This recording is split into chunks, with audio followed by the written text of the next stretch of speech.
совместная тренировка будет, где будет разминка общая вместе с ребятами, где будут технико-тактические элементы показаны игроками основной команды, вот, совместные технические элементы, фристайл футбольный покажут ребята.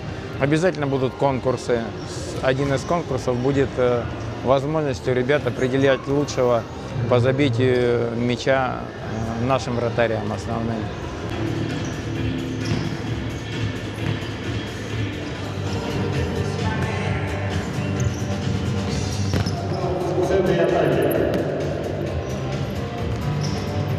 Не получается момент реализовать, потому что как-то страшно еще. А так понравилось довольно, потому что все показывают так наглядно, хорошо.